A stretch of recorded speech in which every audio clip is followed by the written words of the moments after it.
se déhancher, oh se twerk, oh le bassin, il bouge son bassin. Hey, hey, hey, ha, titi, ha, hu, arigato. Je suis insupportable. Je suis insupportable. Ouais, les klaxons plus ou à ce que je dis. Oh, mais waouh, mais que de vocabulaire, mais que se passe-t-il? Waouh, waouh. Ouais, alors ça, je ne comprends pas. Les trends comme ça, j'arrive 1000 ans après la bataille, mais je ne comprends pas le délire. C'est mon anniversaire là, bientôt. Au moment où je tourne, c'est dans quelques jours, peut-être que quand je sortirai la vidéo, ça sera déjà passé, ou ce sera en passe de passer. Franchement, mais célébrons quand même ce jour qui a donné naissance à un être aussi incroyable et exceptionnel que ma personne.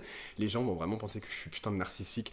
Pas du tout. Enfin, genre j'ai envoyé un message à un crush du passé en lui disant ouais je comprends pas comment en fait j'ai pu te plaire etc, j'y croyais pas et tout. Moi premier degré j'ai envoyé ça à ce gars et ce gars m'a dit mais non franchement tu me plaisais, t'es quelqu'un de beau etc, et maintenant il est en couple voilà. Du coup bah je laisse un peu passer ma chance en fait. Internet m'a cassé mais on va tous chanter un joyeux anniversaire à ma personne. Happy birthday to you. Ok Marilyn, allez, c'est bon, on y va. Vous allez vous dire, c'est l'intro de podcast la plus aléatoire que tu aies fait jusqu'à maintenant sur Je parle seul sur moi. Mais ça va avec le titre. Ça va avec le titre. Est-ce que vous êtes malaisé? Est-ce que vous êtes mal à l'aise en me regardant là présentement? C'est bien. Allez, au moins vous viviez des choses. Et c'est ce dont on va parler dans ce podcast. Vivre des choses. Commencer à vivre des choses avec l'art d'en avoir plus rien à foutre. C'est un déclic que j'ai eu, je vous ai dit, hein, ce podcast c'est ma thérapie et on en parle énormément depuis le mois de septembre. On décortique énormément les sujets des relations humaines, mais waouh, tout ça n'a pas de putain de sens quand on y réfléchit. Mais c'est à partir de ce moment-là que la vie mérite d'être vécue, comme dirait Albert Camus, c'est à partir du moment où on accepte le fait que la vie n'a pas de putain de sens qu'elle mérite d'être vécue. Enfin c'est plus exactement ça là, enfin c'est plus, voilà. Je retourne un peu à ma sauce, mais c'est un délire comme ça. Vous avez compris. Aujourd'hui, on va parler du déclic que j'ai eu très récemment, à l'aube de mes 27 ans, encore une fois. Happy birthday to you. À toi, Victor. Être exceptionnel. Voilà. Baigné de lumière et de musique et de conneries, Internet m'a vraiment cassé en deux. Arigato. Générique. Ok, je prends le micro. Vous êtes sûr que vous voulez que je... Ok, d'accord, ok. Ce soir, je suis seul sur mon canapé. Je vous parle de mes problèmes existentiels, mais qui cala, ouais. Mais y a plus rien à la télé. Alors je parle, au moins y aura du monde pour m'écouter. Enfin, j'espère. Je parle seul sur mon canapé, mais je comprends pas tout quand je dérape.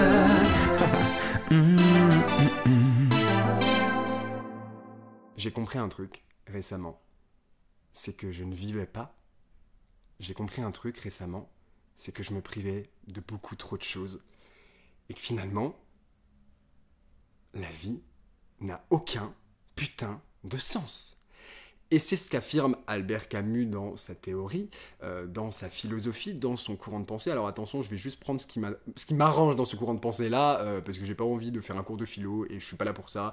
Et même si j'ai eu 18 en philo au bac, je ne suis... Oui, j'ai eu 18, voilà. J'ai un peu flex, vous pouvez m'applaudir, me jeter des fleurs. Voilà. En plus, c'est mon anniversaire, donc... Il va le répéter, insupportable. Il va le répéter tout le podcast que c'est son anniversaire. Insupportable ce gars. Mais du coup, oui, Albert Camus dit, en gros, vulgarisation philosophique, attention, que la vie mérite d'être vécue à partir du moment où on accepte que cette dernière n'a pas de sens. Et c'est vrai, en fait. Parce que la vie n'a pas de putain de sens. En fait, si vous voulez... Ok. Je suis quelqu'un qui a des valeurs, je sais ce que je veux, je sais ce que je veux pas. Ok, je sais ce que je recherche dans une relation, j'ai tellement décortiqué ça, je le sais. Je me lève tous les matins, je vais au travail, ok. Je gagne de l'argent, ok. Et après vient un matin où tu te lèves pour aller taffer. Tu vas taffer, tu gagnes de l'argent, tu vis, ok. Tu vas te coucher, t'as tes 8 heures de sommeil, t'es en forme le lendemain pour retravailler, pour regagner de l'argent, ok. t'es droit dans tes bottes, tu dis non, je vais pas inviter ce gars-là chez moi le premier soir parce que quand même, je vais pas coucher avec lui le premier soir, moi je suis un romantique, j'ai pas envie de coucher avec cette personne le premier soir sans la connaître. Ok, t'as des valeurs, tu t'y tiens et après, tu te lèves un matin et tu réalises que la vie n'a aucun putain de sens. Pourquoi tu fais ça? Pourquoi? Tu te prives de plein de choses en faisant ça. On dirait vraiment un coach, genre leader price de développement personnel, mais il y a énormément de vrai là-dedans. Je vous vends rien là quand je vous dis ça, je vous vends juste ma bonne humeur d'avoir eu ce déclic parce que je crois qu'à l'aube de mes 27 ans, c'est le meilleur déclic que j'ai eu de toute ma life. Le fait de réaliser que la vie n'a pas de putain de sens et qu'au bout d'un moment, on n'arrête pas le temps et le temps ne se rattrape absolument pas. Toutes les années qu'on aura passées à se mettre des barrières, à ne pas vivre, à se dire oui, j'attends le bon, j'attends de rencontrer The One, donc je me fais pas plaisir à ce niveau-là. Je prends l'exemple du cul parce que c'est un exemple très parlant, mais oh non, moi je suis quand même quelqu'un qui a des valeurs, qui est romantique, donc je ne vais pas coucher avec ce garçon, alors que j'en ai quand même très envie au fond de moi, mais je me respecte, je suis romantique, pas le premier soir. Qu'est-ce qu'on s'en bat les couilles? Qu'est-ce qu'on s'en bat les couilles? Ce garçon vient de te proposer d'aller faire un Netflix and chill chez lui. Certes, tu le connais depuis 2 jours. Vous avez parlé depuis 3 jours. Ok. Ça se passe mal. Un coup de pied dans les couilles, hop, high kick, et c'est fini. Enfin, au bout d'un moment, on se met des barrières là où il n'y a pas lieu de se mettre des barrières. Alors attention, faut se respecter aussi. Tu le sens absolument pas, tu sens la vibes du mec hyper bizarre, hyper chelou, tu n'y vas pas. Bien évidemment, si c'est quelqu'un que tu ne connais pas, que tu vas chez cette personne, moi je conseille quand même toujours un endroit public, au moins au début, quand tu connais pas la personne, pour la rencontrer, parce que au moins il y a du public autour, voilà, c'est très important, on a tous vu la série Dahmer. Du coup, très important, mais dans le sens où, si tu le sens quand même au fond de toi, si tu dis ouais, non, je le sens bien et tout, ok. Envoie un petit message quand même à une pote pour dire ouais, je vais à cette adresse-là, si t'as pas de nouvelles dans genre 5-6 heures, t'appelles quand même, hein, toujours, faire ça, mais se priver beaucoup moins, en fait, parce qu'on se met des barrières là où il n'y a pas lieu de se mettre des barrières. Je sais pas si c'est très clair ce que je vous dis, mais j'en suis arrivé à un stade où j'ai réalisé que je me mettais énormément de barrières dans ma vie, notamment dans le prisme des rencontres amoureuses. Je me mettais beaucoup de barrières dans le sens où je savais tellement ce que je voulais, je savais tellement ce que je voulais pas que finalement, je voulais rien et je ne vivais plus rien. Et vous savez, récemment, j'étais dans un gros burn-out des dates, j'étais dans un gros ras-le-bol de tout ça, et je pense savoir pourquoi. C'est tout simplement parce que ça n'a pas de putain de sens de se mettre autant de barrières et de se mettre autant de critères parce que The One ne tombera pas comme ça. En fait, bon là, je vous parle vachement avec le prisme des rencontres amoureuses, mais ça vaut dans plein de trucs de la vie, bien évidemment. Mais comme sur ce podcast, on parle depuis le début souvent des liens humains, des rencontres, des applis de rencontres, de la rupture, etc. Et que c'est un sujet qui intéresse à peu près tout le monde, je prends ce prisme-là parce que c'est quand même le plus parlant. Dans le sens où, avant sur les applis de rencontres, vous savez, on peut mettre ce qu'on recherche. Mettez recherche sérieux. Relation sérieuse. Ok. Et des fois, je parlais avec des potes et ils me disaient, mais ça veut trop rien dire, mettre recherche relation sérieuse. Et moi, je disais, si, ça veut juste dire que j'ai envie de ça, etc.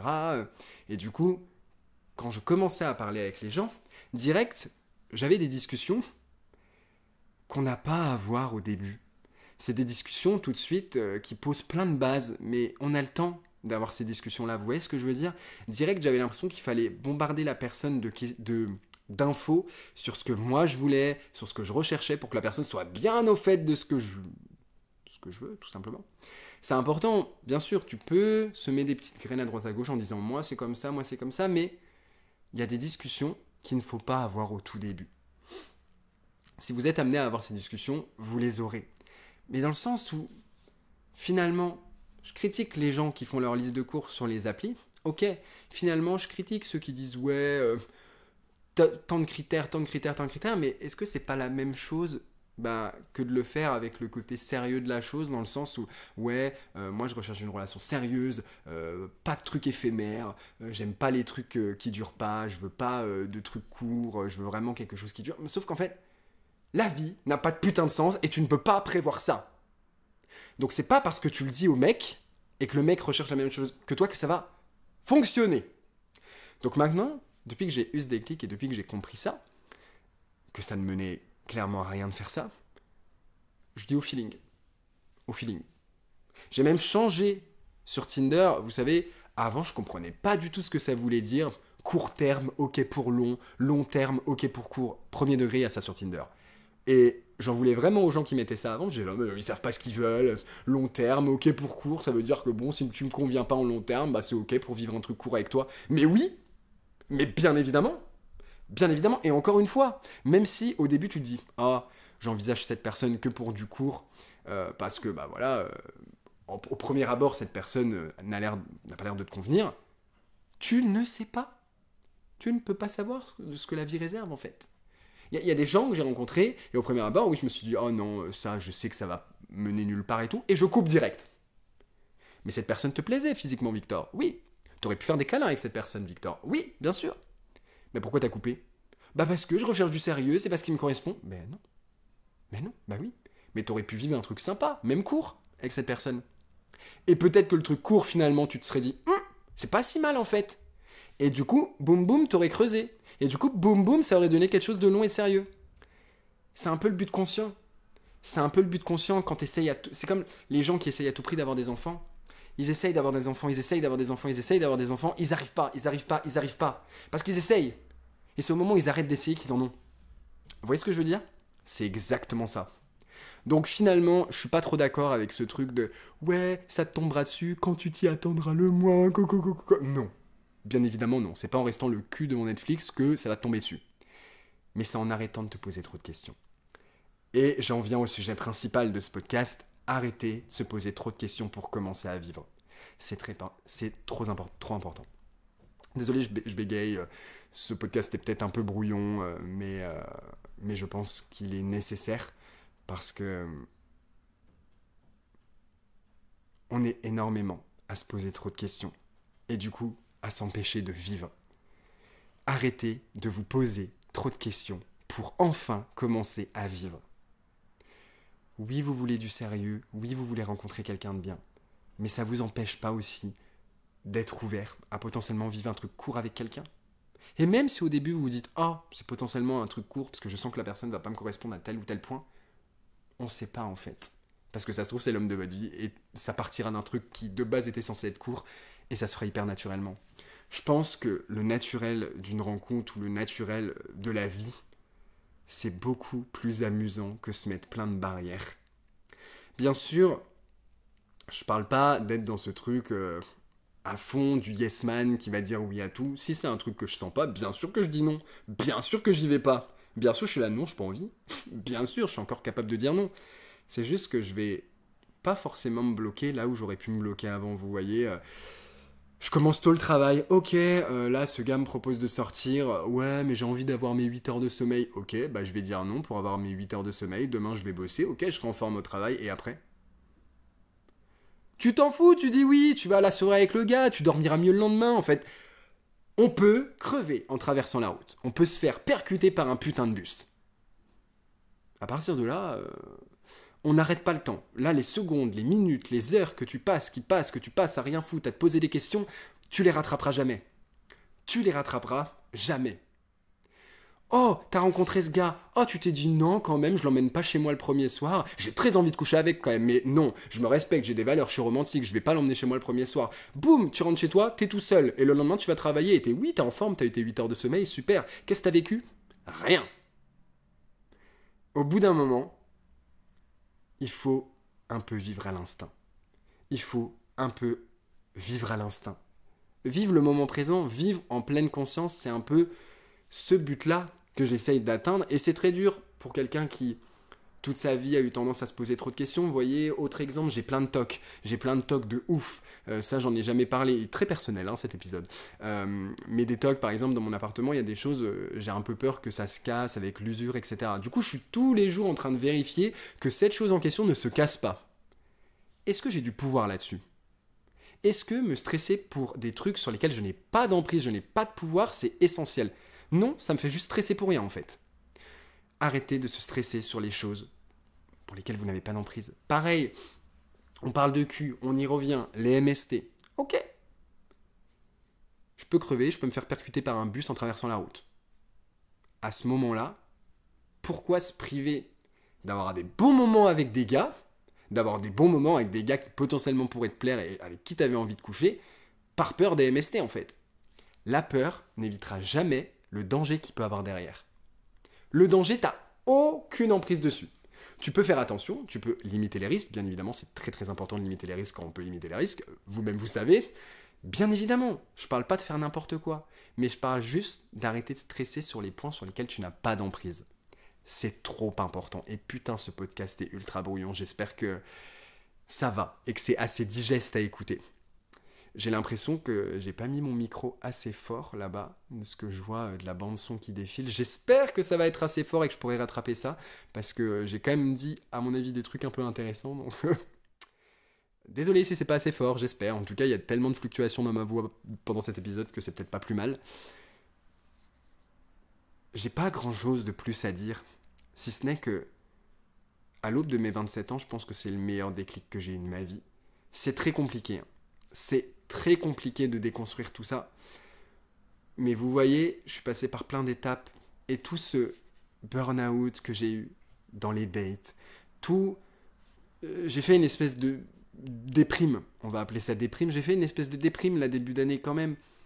Et le travail que je fais est fatigant. Voilà, j'ai le travail, ok. J'ai mes 8 heures de sommeil, ok. Parce que le travail est fatigant, ok. Je me suis dit, ouais, mais à côté, ouais, j'ai la musique, c'est trop bien et tout, mais oui, j'ai des potes, ok, je vois mes potes, ok, c'est trop bien et tout. Mais à côté, qu'est-ce que je vis ? Et je parle surtout dans les relations humaines, en fait, je me prive beaucoup trop, ou je me suis privé beaucoup trop, vous voyez ce que je veux dire ? Quand je suis sorti de ma relation de 5 ans, je me privais peut-être beaucoup moins, parce que j'étais plus dans ce truc un peu, je découvre, je ne connais pas ce monde-là des applications, donc... je suis un peu, waouh, j'arrive au pays d'Oz, je ne connais... Oh, waouh, ok, oula, waouh, c'est quoi ça ? Je découvrais beaucoup plus, mais ça a duré 2 mois, et finalement, après, j'ai commencé à me mettre plein de barrières, à me dire, non, ça je veux pas, ça je veux pas, ça je veux pas, c'est trop bien de s'éduquer. On est tellement déconstruit sur ce qu'on veut, ce qu'on ne veut pas, on est tellement déconstruit sur les relations humaines qu'on va se créer des problèmes là où il n'y a pas lieu de se créer des problèmes, et du coup, on va pas du tout vivre notre vie. On passe à côté de notre vie, là, les gars, à se mettre des problèmes là où il n'y en a pas, à se mettre du stress là où il n'y en a pas, à se mettre du stress sur lesquels... Enfin, à se mettre du stress sur des trucs pour lesquels on n'a pas de pouvoir dessus. Avoir peur n'évitera pas de se mettre en danger, et c'est parfois quand on se met en danger qu'on commence à vivre des putains de trucs. C'est vrai, Mike Horn ne vous dira pas le contraire. Mais je suis très content de faire cet épisode parce que je pense qu'on arrive au climax. Je vous ai dit, ces épisodes de podcast, c'est un peu une thérapie pour moi. Et je pense que finalement, ça m'a fait grave du bien. Parce que ça remet pas du tout en question. En fait, ce que je dis aujourd'hui, ça remet pas du tout en question ce que j'ai dit dans les précédents épisodes. Bien sûr, je vous parle de plans cul, de sexe, etc. Ce que je pense des plans cul, qu'au bout d'un moment, ça peut rendre très triste et finalement, on se sent très seul. Mon avis change pas là-dessus. Je ne suis pas du tout friand de ça, et je vais pas devenir friand de ça. C'est pas dans ce sens-là. C'est juste, imaginons tu vas à un date, tu rencontres un gars, et en fait, t'as tellement tes critères de ce que tu veux, de ce que tu veux pas, oh là là, il faut que je sois rentré à telle heure chez moi, parce que demain je me lève tôt, alors que ce gars te plaît, tu matches bien avec lui en date, et oh putain, oui, j'aurais pu le ken. Mais non, tu vas rentrer chez toi pour avoir tes 8 heures de sommeil, alors que le gars te faisait des gros appels de phare quand même pour continuer la soirée. Si tu te sens bien avec le gars, si tu sens que la vibe match bien, etc., bah, pourquoi se priver en fait ? Pourquoi se dire non, on pourra se revoir et tout ça se trouve, tu vas pas le revoir. Donc en fait, c'est juste s'autoriser beaucoup plus de choses qu'on ne se serait pas autorisé avant. Et je crois que c'est le meilleur déclic qu'on peut avoir dans notre vie. Qu'est-ce qu'on attend pour vivre ? Comme dirait une chanson. Qu'est-ce qu'on attend pour vivre en fait ? Merci Albert Camus, mais c'est vrai. Au bout d'un moment, quand on réalise et quand on prend conscience que la vie n'a pas de sens, parce que, en fait, soit on commence à déprimer de ouf parce qu'on réalise que la vie n'a pas de sens, parce qu'on l'accepte pas. On n'accepte pas que la vie n'ait pas de sens. C'est ça, en fait, dans sa pensée qui dit. On n'accepte pas que la vie n'ait pas de sens, donc on déprime et hop, on se fout en l'air. Bah oui, si franchement on n'accepte pas que la vie n'a pas de sens, parce qu'en plus elle n'a pas de sens, bah on se fout en l'air. Donc l'humain va essayer de mettre des espèces de buts dans la vie pour donner un sens à la vie. Donc genre le travail, ok, je vais au travail pour gagner de l'argent, ok, mais au final tout ça, quand on prend vraiment du recul, est-ce que ça a encore du sens dans une vie qui n'a pas de sens ? Bah non. Tu te réveilles un matin, tu te dis ok, je vais au taf et tout, je gagne ma vie, etc. Mais en fait dans ma vie, la vie mérite d'être vécue à partir du moment où on prend conscience qu'elle n'a pas de sens, c'est à partir du moment où on arrête où on prend les choses avec légèreté. Et je parle pas de tout prendre avec légèreté, parce que bien sûr, il y a des sujets qui sont graves, il y a des sujets qui sont importants. Il faut faire les choses à cœur, faut pas en avoir rien à foutre de tout. C'est pas... Le titre est un peu biaisé parce que c'est pas vraiment en avoir rien à foutre de tout, parce que non, on n'en a pas rien à foutre, on fait les choses quand même à cœur, on fait les choses en étant impliqué, bien évidemment, mais c'est juste que tout n'est pas si grave. Tout n'est pas si grave. C'est pas grave de pas avoir 8 heures de sommeil pour aller bosser le lendemain, si t'as passé une bonne soirée avec quelqu'un avant. C'est pas grave de s'autoriser à dire oui à cette soirée à laquelle t'avais pas envie d'aller, mais putain, tu vas rencontrer quelqu'un qui sera super cool et tu vas créer une belle amitié avec cette personne, et si t'étais pas allé à cette soirée, tu l'aurais jamais rencontré. Et vous savez, il y a eu la traîne sur TikTok là récemment de l'effet papillon, mais c'est exactement ça en fait. Quand tu commences à dire oui à des trucs auxquels t'aurais pas forcément dit oui parce que tu te mettais trop de barrières, c'est là que tu commences à vivre. Pouh ! Victor philosophe là. Je pense que j'en ai assez dit dans cet épisode. J'espère qu'il vous aura plu. J'espère que je n'ai pas trop été surexcité, etc. Mais c'était assez brouillon. Je vous ai fait parvenir plein d'idées. Mais l'idée principale, c'est accepter que la vie n'a pas de sens. Et vous commencerez à vivre. Je n'ai plus de batterie sur mon appareil photo, donc l'outro sera sans ma personne à l'image. Écoutez, je vais vous laisser là pour ce podcast. J'espère qu'il vous a plu, j'espère qu'il vous a intéressé. On se retrouve à la prochaine dans une nouvelle émission ou une nouvelle musique sur ma chaîne YouTube. Vous-même, vous savez, j'ai un peu été insupportable dans cet épisode, mais m'en tenez par rigueur s'il vous plaît, parce que c'est mon anniversaire. Allez, je vous souhaite une bonne journée, une bonne soirée, ça dépend à quelle heure vous écoutez cette émission, et surtout, vivez. Bye les petits potes. Je parle seul sur mon canapé, mais je comprends pas tout quand je dérape.